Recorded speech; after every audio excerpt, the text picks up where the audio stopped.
question at hand concerns the maximum height at which a service disconnect may be mounted, whether in a residential, commercial, or industrial setting. One interpretation suggests that Article 404.8 of the National Electrical Code, or NEC, governs this height. However, a closer examination of Article 404 reveals that its scope primarily addresses switches, switching devices, and circuit breakers when used as switches. This distinction is crucial because it clarifies that Article 404 focuses on devices used for regular on and off operations, such as circuit breakers marked SWD, which are commonly employed in commercial settings for lighting or equipment control. Article 404 does not apply to service disconnects. The relevant section for determining the maximum mounting height of a service disconnect is Article 230.70a of the NEC. This section specifically addresses service disconnects, stating that they shall not be located more than 6 feet 7 inches, or 2 meters, above the floor or working platform. This height limitation is in place to ensure accessibility and safe operation of the service disconnect. There is an exception. The authority having jurisdiction, or OJ, can approve an installation exceeding this height under special conditions. However, such exceptions are typically granted on a case-by-case basis, considering factors like accessibility challenges or unique site constraints. In summary, to determine the allowable mounting height of a service disconnect, always refer to Article 230.70a of the NEC, which sets the standard height limit of 6 feet 7 inches unless a special condition is approved by the AHJ. Article 404 is not relevant in this context, as it pertains to switching devices used for operational control rather than service disconnects. Let's delve deeper into Article 230.70a to fully understand its implications. This section is part of Article 230, which covers services, specifically focusing on the means of disconnect. The term service refers to the conductors and equipment used to deliver electricity from the serving utility to the premises being served. A service disconnect is the main switch or circuit breaker that can cut off all electrical power to the building or structure. It is a critical safety feature. Article 230.70 addresses the location of these service disconnects, with the primary goal of ensuring they are readily accessible in case of emergencies or for maintenance purposes. The 6 feet 7 inches height restriction is intended to allow most individuals to reach and operate the disconnect without needing a ladder or other assistance. This is particularly important during emergencies such as electrical fires or equipment malfunctions, where a quick power shutoff can prevent further damage or injury. Now, let's consider the phrase working platform in the context of Article 230.70a. A working platform is any elevated surface that provides a stable and safe area for personnel to stand while operating or maintaining equipment. This could include a permanently installed platform, a mezzanine, or even a sturdy set of steps. The height restriction of 6 feet 7 inches is measured from the surface of this working platform, not necessarily the ground floor.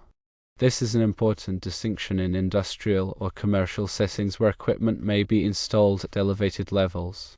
Understanding the role of the authority having jurisdiction, or OJ, is also essential. The AHA is the entity responsible for interpreting and enforcing the electrical code in a given area. This could be a local building inspector, a fire marshal, or another designated official. The AHA has the power to grant exceptions to the code requirements under special conditions. These special conditions might include situations where strict adherence to the 6 feet 7 inches height limit is impractical due to physical obstructions, space limitations, or the nature of the equipment being served.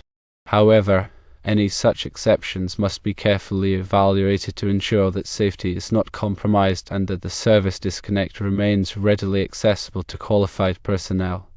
The NEC provides guidelines for electrical installations, but it is not a substitute for sound engineering judgment and adherence to local regulations. Installers and designers should always consult with the AHJ to clarify any questions or concerns regarding code compliance. Furthermore, it is crucial to remember that the NEC is updated regularly, typically every 3 years. Therefore, it is essential to stay current with the latest edition of the code to ensure that all installations meet the most recent safety standards. Now, let's discuss some practical examples to illustrate how Article 230.70 applies in different scenarios. In a typical residential setting, the service disconnect is usually located near the electric meter, often on an exterior wall of the house. The height of the disconnect must be no more than 6 feet 7 inches above the finished grade or any permanent platform in front of the disconnect. In a commercial building, the service disconnect may be located in an electrical room or a similar enclosed space. If there is a raised floor or a working platform in the electrical room, the height of the disconnect is measured from the surface of that platform. In an industrial facility, the service disconnect might be located near a large piece of equipment or machinery. Again, the 6 feet 7 inches height limit applies, measured from the floor or any working platform that provides access to the disconnect. In each of these scenarios, it is important to consider the accessibility of the disconnect for individuals of varying heights and abilities. The goal is to ensure that anyone who needs to operate the disconnect can do so safely and easily. In some cases, it may be necessary to install a permanent platform or step to provide adequate access. Now let's examine the potential consequences of violating Article 230.70 If a service disconnect is installed at a height exceeding 6 feet 7 inches without the approval of the AHJ, it could result in a failed inspection, requiring the installer to relocate the disconnect to comply with the code. More importantly, it could create a safety hazard, making it difficult or impossible to quickly shut off power in an emergency. This could lead to property damage, injuries, or even fatalities. Therefore, it is imperative to adhere to the height requirements of Article 230.70 to ensure the safety of building occupants and electrical workers. In addition to the height requirements, Article 230.70 also addresses other aspects of service disconnect location, such as the need for clear working space around the disconnect and the requirement for adequate illumination. These provisions are all designed to enhance the safety and usability of the service disconnect. The NEC provides specific guidelines for the minimum dimensions of the working space, including the depth, width, and height of the space. These dimensions vary depending on the voltage of the electrical system and the layout of the equipment. Adequate illumination is also essential to ensure that the disconnect can be easily located and operated, even in low light conditions. The NEC specifies minimum illumination levels for electrical rooms and other areas where electrical equipment is located. In conclusion, the proper installation of a service disconnect is a critical aspect of electrical safety. Article 230.70 of the NEC provides clear guidance on the maximum height at which a service disconnect can be mounted, as well as other important considerations regarding its location and accessibility. By adhering to these requirements and consulting with the AHJ when necessary, installers and designers can ensure that service disconnects are installed safely and effectively. This promotes a safer electrical environment for everyone. Let's consider some additional factors that may influence the location of a service disconnect. The proximity to other utilities, such as gas or water lines, should be taken into account. It is generally recommended to maintain a safe distance between electrical equipment and other utilities to prevent potential hazards. The environmental conditions at the location of the service disconnect should also be considered. If the disconnect is located outdoors or in a damp environment, it must be rated for such conditions. This may require the use of a weatherproof enclosure or other protective measures. The physical security of the service disconnect is another important consideration. In areas where vandalism or unauthorized access is a concern, it may be necessary to install a lockable enclosure or other security devices to protect the disconnect. The potential for future expansion of the electrical system should also be taken into account when locating the service disconnect. It is generally advisable to choose a location that can accommodate additional equipment if needed. This may involve providing extra space around the disconnect or selecting a location that is easily accessible for future modifications. The coordination of the service disconnect with other electrical equipment, such as generators or transfer switches, should also be considered. In systems with backup power sources, it is important to ensure that the service disconnect is properly integrated with the other equipment to prevent backfeed or other hazards. The labeling of the service disconnect is another important aspect of safety. The disconnect should be clearly labeled to indicate its purpose and the equipment it serves. This helps to prevent confusion and ensures that the correct disconnect is used in an emergency. The training of personnel who may need to operate the service disconnect is also essential. Employees should be familiar with the location and operation of the disconnect, as well as the procedures to follow in an emergency. Regular drills and training exercises can help to reinforce this knowledge. The maintenance of the service disconnect is also important. The disconnect should be inspected regularly to ensure that it is in good working order. Any damaged or defective component should be replaced promptly. The documentation of the service disconnect is also important. Records should be kept of the location of the disconnect, its specifications, and any maintenance or repairs that have been performed.